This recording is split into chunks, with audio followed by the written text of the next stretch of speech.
लालची कौवा और पानी का घड़ा। एक दफा का जिक्र है कि एक कौवा बहुत प्यासा था।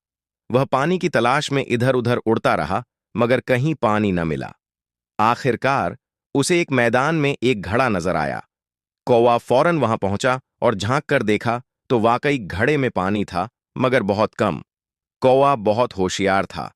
उसने सोचा कि पानी को कैसे ऊपर लाया जाए। अचानक उसे एक तरकीब सूझी। उसने आसपास से कंकरियां चुनना शुरू कीं और एक एक करके घड़े में डालने लगा।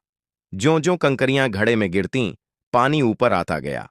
आखिरकार पानी इतना ऊपर आ गया कि कौवा आराम से अपनी चोंच डालकर पी सकता था। उसने जी भर के पानी पिया और अपनी अक्लमंदी पर खुश हुआ। लेकिन तभी उसके दिल में लालच आया। उसने सोचा, अगर मैं थोड़ा सा और पानी पी लूं तो मजा आ जाए। वह लगातार पानी पीता गया और उड़ने के बजाय घड़े के किनारे पर बैठ गया। ज्यादा पानी पीने की वजह से उसका पेट बहुत भारी हो गया। जैसे ही उसने उड़ने की कोशिश की, वह नीचे गिर पड़ा और घड़े के अंदर जा गिरा। घड़ा गहरा था और अब वह बाहर नहीं निकल सकता था। कुछ देर बाद कौवा दम घुटने से मर गया। सबक: लालच हमेशा नुकसान का सबब बनता है। अगर कौवा अपनी जरूरत के मुताबिक पानी पीकर उड़ जाता तो वह बच सकता था। हमें भी लालच से बचना चाहिए और हमेशा अपनी हद में रहना चाहिए।